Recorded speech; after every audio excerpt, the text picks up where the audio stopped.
get into some of the more specific ones, can you just tell me a little bit about how your involvement with the creation of Camden Yards got started and all that? Well, I was a member of the Senate for 12 years, from 79 91, and the stadium issue came up in mid-80s.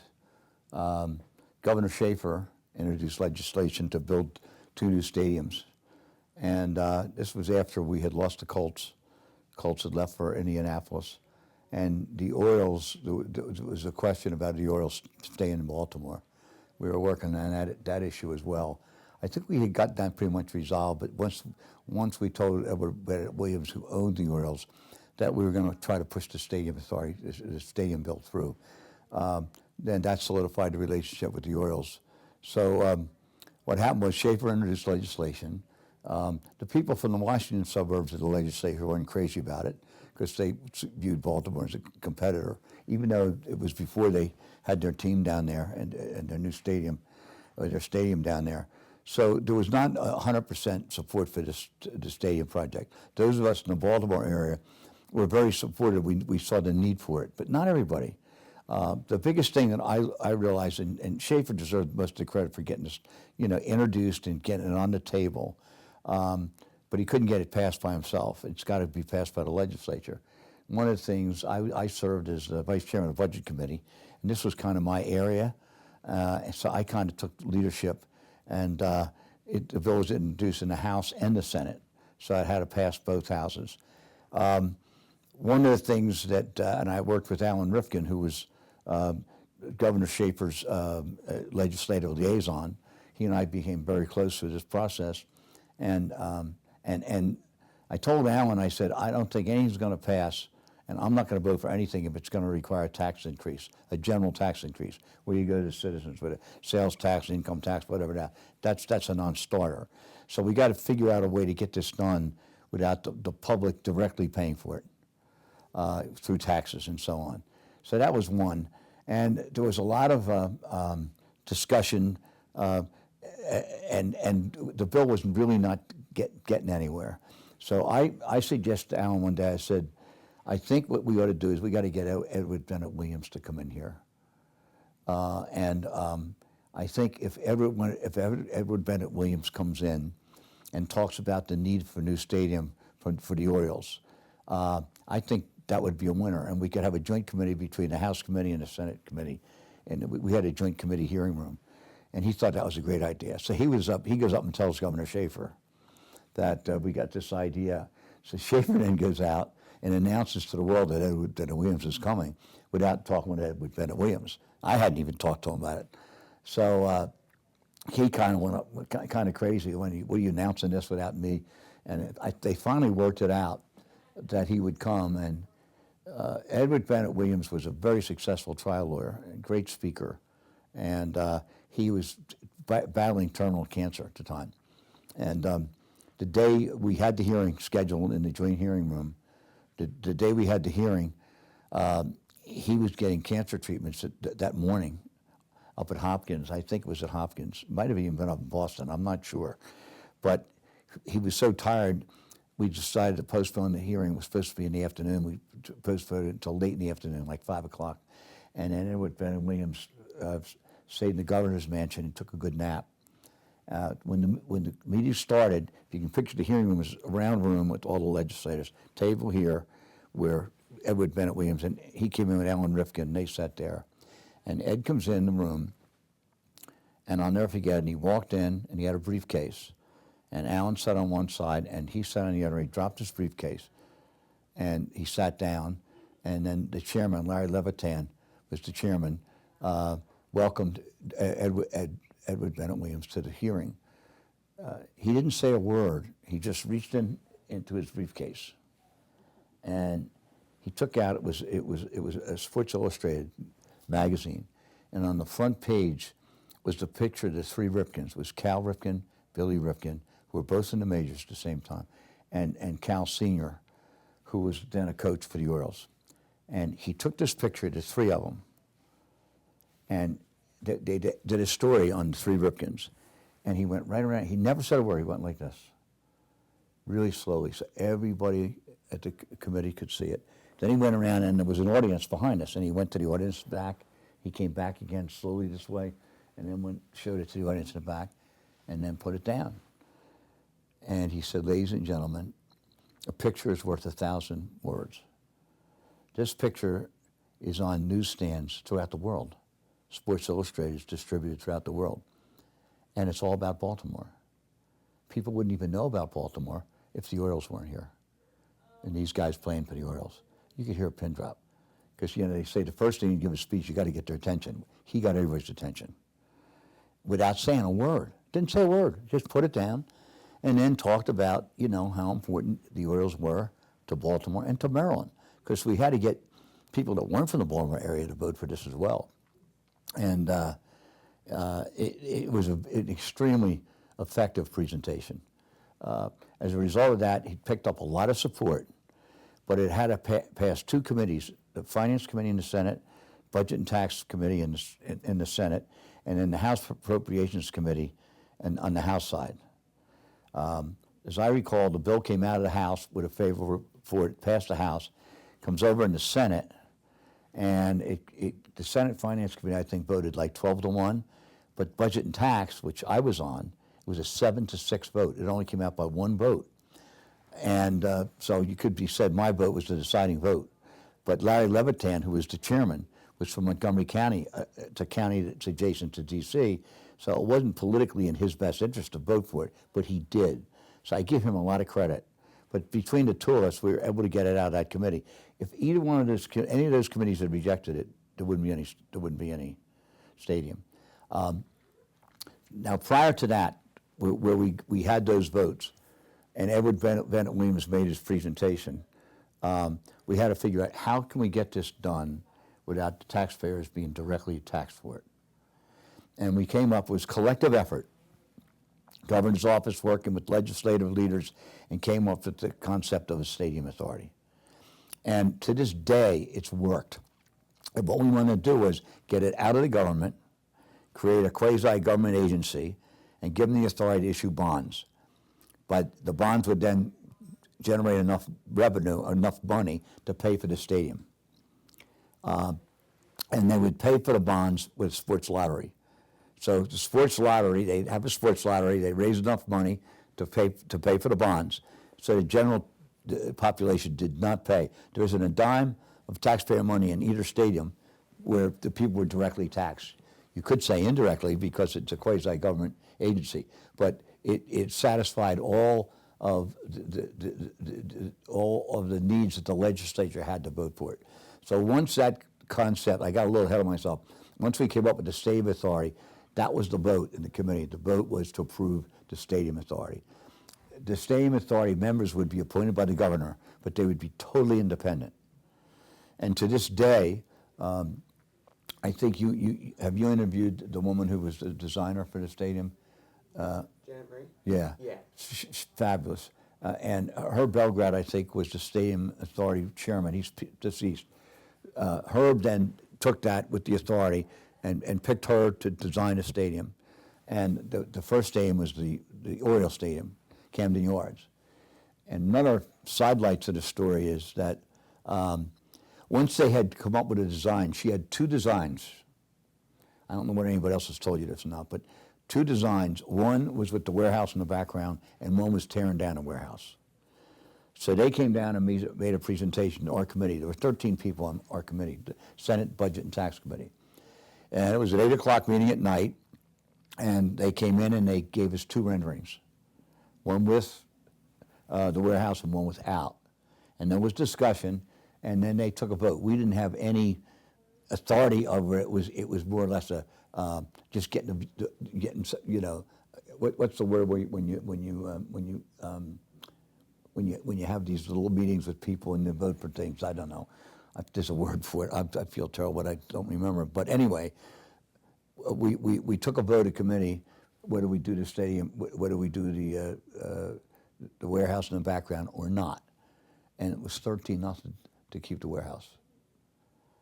And then the next day, John Stedman, who was a writer for the Baltimore Sun and News America, I think it was the News America at the time, I'm not sure, he wrote the scathing editorial about what will a bunch of political hacks know about designing a stadium, right?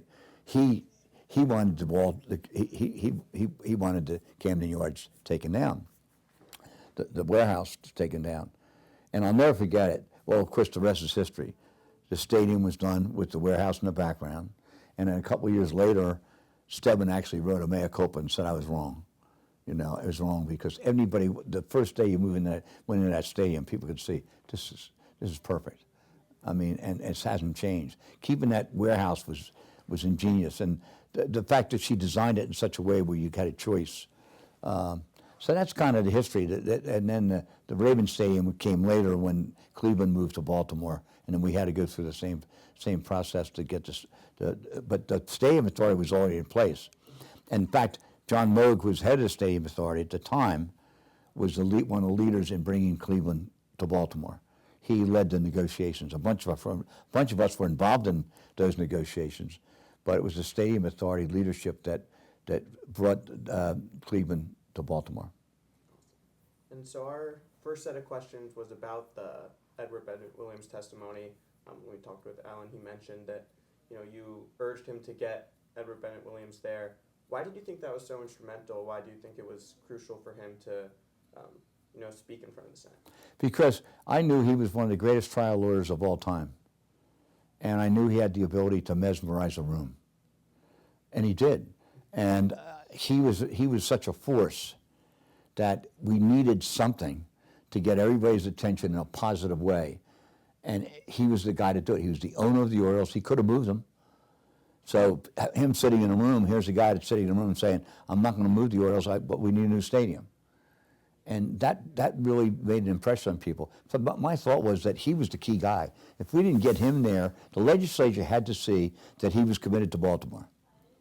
And he was the owner of the Orioles. So that was the main reason. And like the story I told about how he used the Sports Illustrated front page to go around and get the committee support, it was ingenious. Nobody else would have figured that out. So I wish I was that smart. I guess I was lucky, but we got him, and I think that was the deciding factor, getting Edward Bennett Williams to come. And did you think that Schaefer's tactics to get him, were you anticipating that? If not, what was your reaction to it? I didn't care as long as we got him there. And Schaefer's a unique guy. I loved him. I mean, he was used to, when he was mayor, he got everything his way, but when he was governor, he had to deal with a legislature that gave him fits. But if it wasn't for him, we wouldn't have stadiums, in my opinion. There are a lot of us involved in getting it done, but if he doesn't introduce the bill and use the force of the governor's office to help push it through, it was a team of people between him and Edward Bennett Williams, legislators that were involved. There were a lot of people. There's no one person that can take credit. If there's any one person, it would be Schaefer, because without him, it doesn't get started. But there are a lot of people involved in getting it done. And then, I guess, can you take me through that 7-6 vote, the process of getting to there, what some of those debates would have been like, and, obviously without it, who knows where we'd be right now? Well, once Edward Bennett Williams testified, once I knew I had Larry Levitan, who was the chairman, on board, then I knew we had the votes, because it was myself and 5 others that I knew. I went and checked every one of them. You never vote on something unless you know you have the votes. So I knew when we voted on it was going to be 7-6. But I knew we had our 5, but the key was Larry, because Larry's the chairman. If Larry votes against it, it dies. If I vote against it, it dies. If any one of the 5 voted against it, it dies. But Larry was the key, because he agreed to vote for it, and when he did, it was a 7-6 vote. But I think Alan might have told you that one vote would have been the difference between having an Oriole Park and not having Oriole Park. And why do you think the 6 that voted against it felt the way that they did? I think there were people that didn't like it because they didn't think we should be helping sports teams. It was a principle thing, that these were businesses. There were others that represented the suburbs of Washington. There was no political value in them voting for it.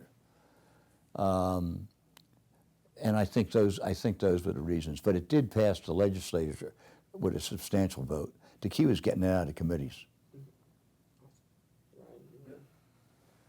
Swap in? Did I talk too much and ramble? No, that was great. You- That you was can- super helpful. You can edit it. Oh yeah, no, that story about the William Dalton Schaefer and Edward Bennett Williams coming in, that was great. Yeah. It was the stuff that we want. Yeah. But you know, we talked a little bit about Edward Bennett Williams in that section, but I want to dive into a little bit more about Schaefer because you know you mentioned just how involved he was. I guess if you could, you know, talk about just what was the extent of his involvement in the creation of Camden Yards from start to finish? Because I know you mentioned like you know things don't really get started without him, but how involved was he like completely throughout the process? If you could talk about that. Well, you know, he was an iconic leader, and he generated a lot of different emotions. There were a lot of people in the legislature that were opposed to what he did because they were jealous of him. He represented Baltimore, and he was the mayor of Baltimore when all the negatives happened. So that he had a passion when the Colts left, and the Orioles were in jeopardy of moving. He was passionate. He had been mayor of Baltimore, so he brings that to the table as governor. So it isn't somebody he just came from. Anyway, he came from Baltimore City, and Baltimore City needed those stadiums. He actually appointed a commission. I think Burt Belgrad might have been on it. There was the fellow ran C&P phone company. I'll think of his name.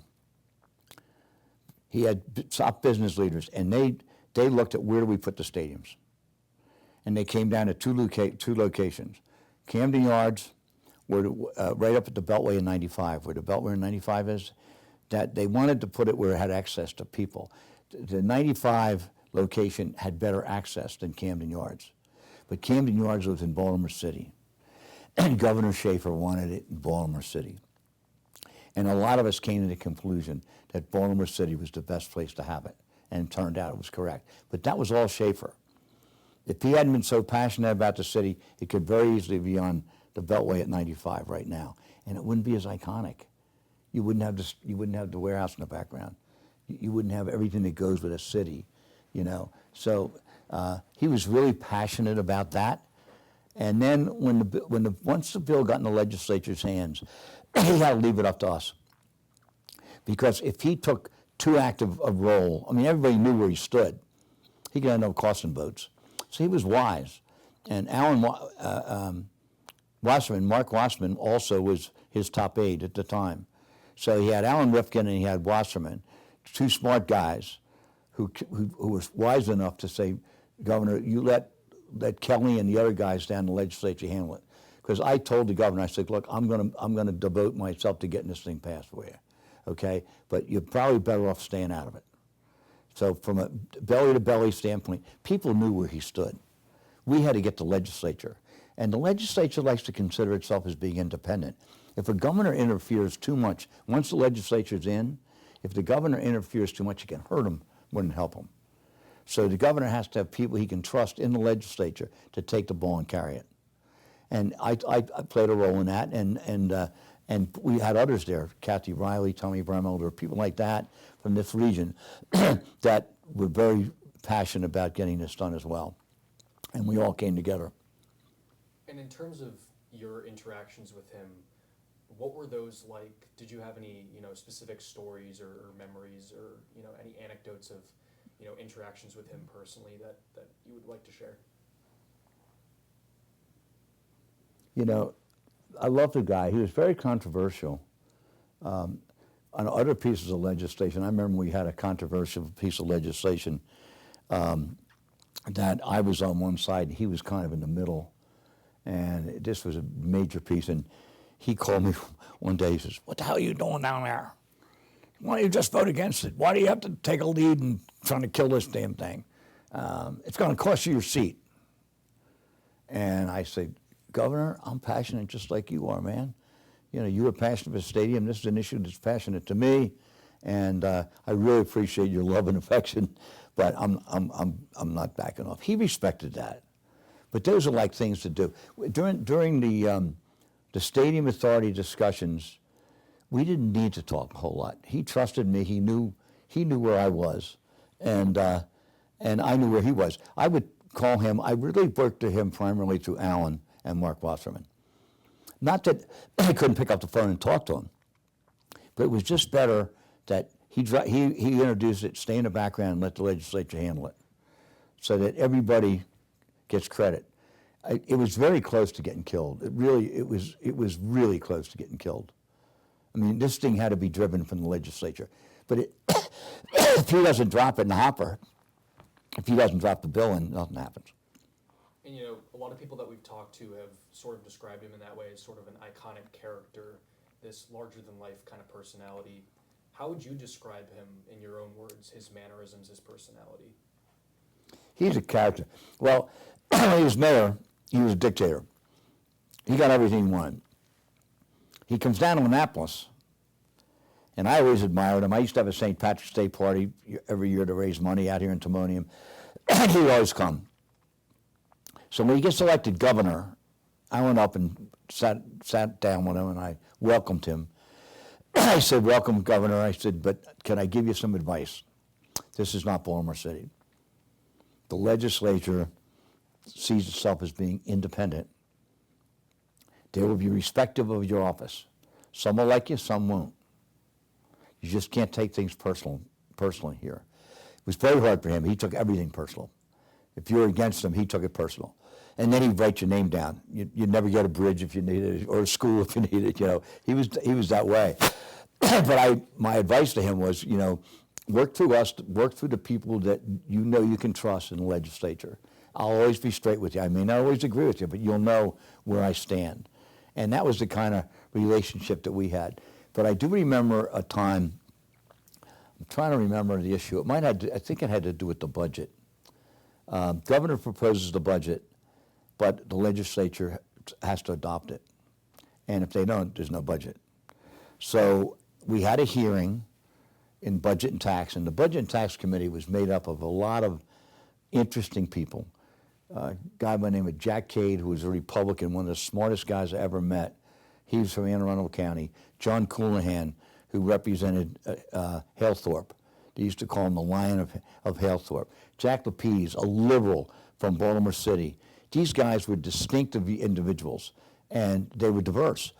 And Stu Bainham, who owns the Banner, was on our committee. Those are the high-quality people on our committee. So Schaefer comes on, we had a hearing, and he decides he wants to testify. And he comes in, he's got books this high, and I'll never forget, he puts them down, and he starts. Now, Coulahan used to love to stick the needle in Schaefer. And Coulahan was Baltimore County, that part of Baltimore County was not always supportive of the city. And Coulahan, when they called him the Lion of Halethorpe, he was a unique guy. And he was a Marine, picture a Marine, a tough Marine. Nobody intimidated him, right? And he always made that known. So he and Schaefer were like oil and water, like sandpaper, like you're scratching the blackboard. And so they let Schaefer go, and Cade was another one. These guys were smart. And Schaefer got off, and he was kind of lecturing us that why we should pass this budget and blah, blah, blah. And I'll never forget, Jack Cade pounds the desk. He said, "Who do you think you are? Coming down here, you may be the governor of this state, okay? But you don't get nothing if we don't approve it. And we just don't like your attitude." And then Coulahan goes after him and attacks him. And I'll never forget it. I try to speak up for him, and then they kind of booed me down, But they got him so upset, he picked up his books, and he walked out in the middle of the hearing, and he said, "This is the last time I'll ever be with you guys again, ever." And he went back up to the governor's office, and he never came down to the legislature again. And an interesting thing, we used to have a bunch of us. The legislature meets from January for 96 consecutive days, from the second Wednesday in January. So it usually goes into mid-April. By the mid-session, we're all tired. We're working a lot of hours down there. And a bunch of us would get together and go down to Ocean City. We had places down there. I had a condo there. And I called him one day and invited him to come down.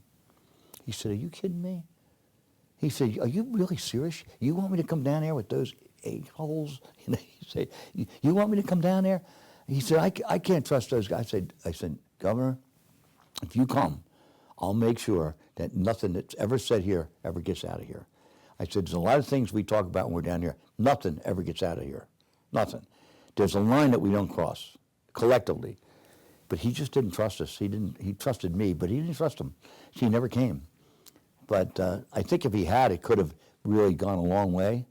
But he had to realize that you can't get everybody to agree with you on everything. But you can't take it personal. And you can't back people in the corners if you do that. Now, those guys backed him in a corner, and they were wrong. I felt, and I told them to their faces, that they shouldn't be treating him the way they treated him. But for them, it was good press. I mean, Coulihan had his front page of the Sun the next day. When Schaefer walked out there was Coulihan's picture and Cade's picture, you know. And then you had, Cade was a conservative Republican.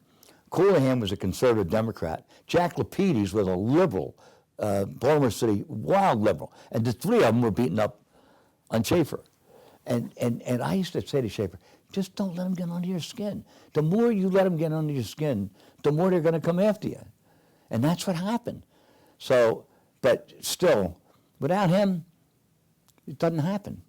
There's not going to be a stadium. And as much respect as I had for Coulihan and Cade, they never accomplished anything like that. They never put legislation in like that to get it passed. They were always against everything. And there's, you got to, my view was, if something makes sense, let's figure out a way to get it done, right? Those guys were not that way. So it was a very tough committee to get anything through, the Budget and Tax Committee. And they were good legislators. They were smart. They represented their constituents they were honest people. They were bright, but they were tough. And Schaefer took everything personal. God bless him. So you talked about all those other politicians, but in terms of Schaefer, do you think that there was something like a little bit different about him, in the sense that, like, do you think his personality was sort of unique for how high profile of a politician that he was? Yeah, he wasn't smooth. He wasn't dumb. He could be quirky. I'll never forget the time when they built the aquarium. He went down there and swam in the aquarium pool with the rubber ducky. That's famous, to get attention. He would do anything to get attention for something that he believed in. And I admired that about him.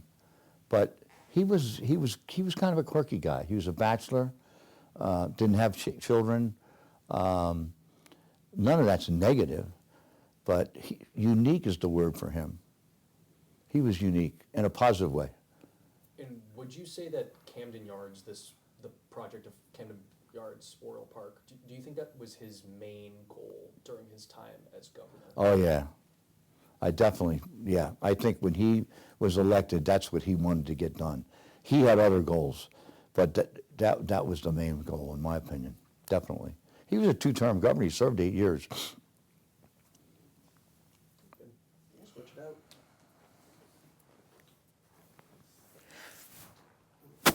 Sorry.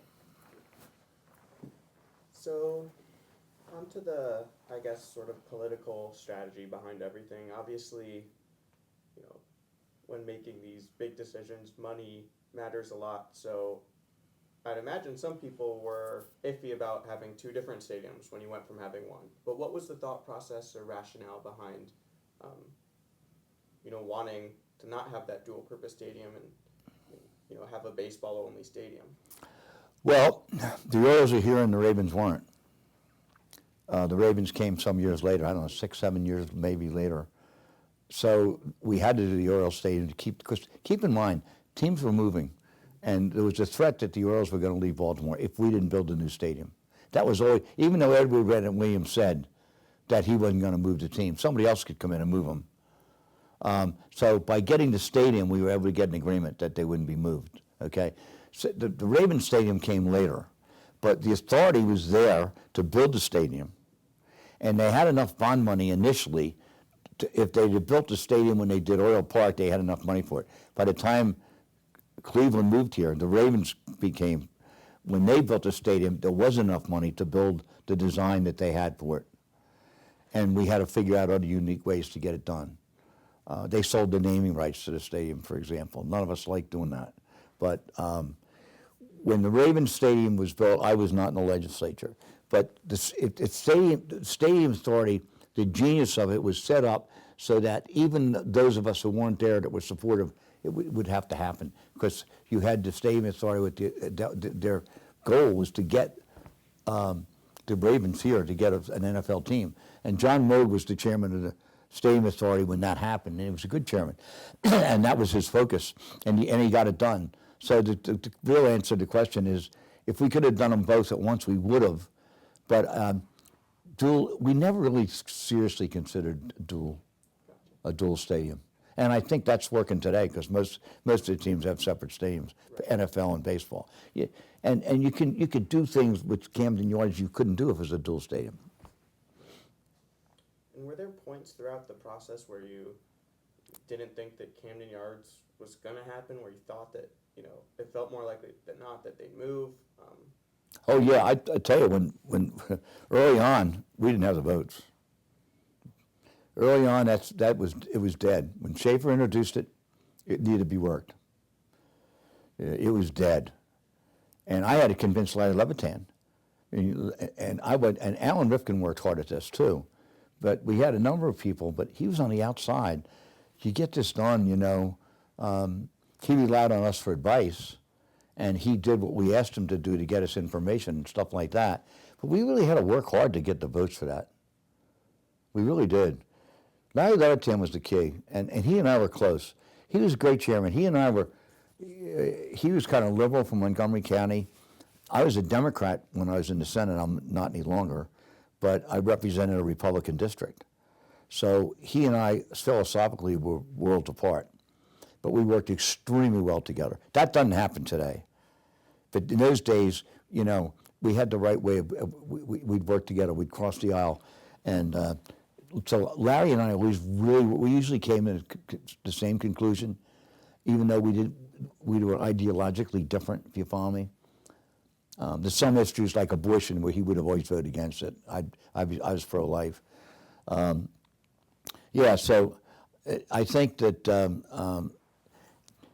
that bill really had to be worked. Once we got Larry, we had the Senate Finance Committee.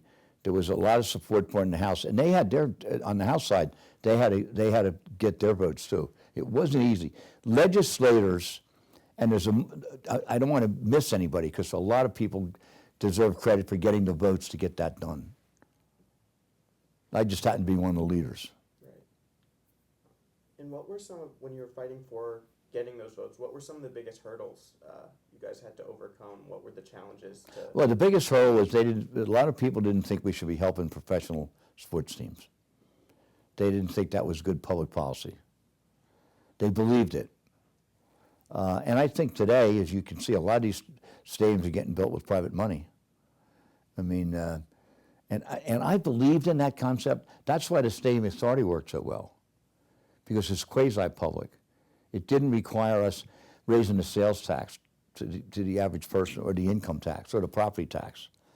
It's funded by bonds that are raised by lotteries, and it's totally independent. And that's why it works.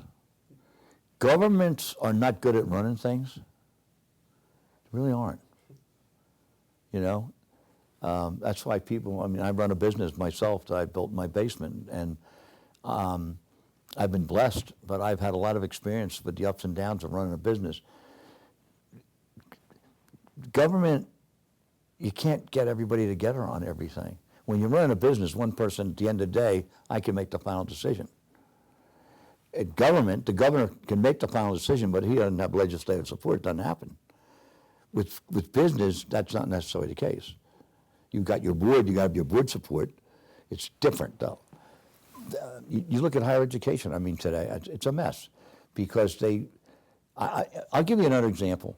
when I was in the legislature, the University of Maryland Hospital, a couple hundred years, it was the first medical school, public medical school in the country was in Baltimore. And that picture there, I was a convention speaker, that was the 200th anniversary in 2007. So the campus is that old. The hospital was one of the first public hospitals in the country, but it was run by the University of Maryland. It was run by a university. And when I got down to Annapolis, they kept coming back with deficiency appropriations. You'd give them a budget, they couldn't live within it. And we finally got fed up. These guys don't know what the hell you're doing. You know how to run a place, right? So we called the Board of Regents and we said, look, we got to privatize it. And both the House and the Senate came together on this. And we privatized the University of Maryland. It's now the University of Maryland Medical System, made up of 13, 14 hospitals, $5.5 billion system. Private. You don't have to say, Mother, may I, to government for everything you do. And we were able to take a hospital that was falling apart and turn it around. And still work with the medical school and the university. But you run it separately. And I've just found that, you know, I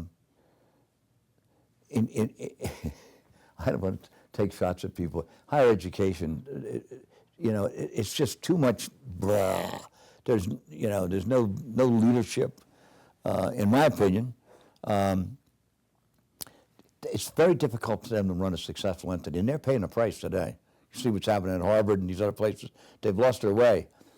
But that's why the same authority works so well. It's private. The University of Maryland Medical System works so well. We privatized it. Today, you couldn't get the votes to do that today. Especially as long as, and I'm not being political, if the Democrats are in control, they're not going to privatize anything. No way. And that they believe in big government, and you can see the results of it.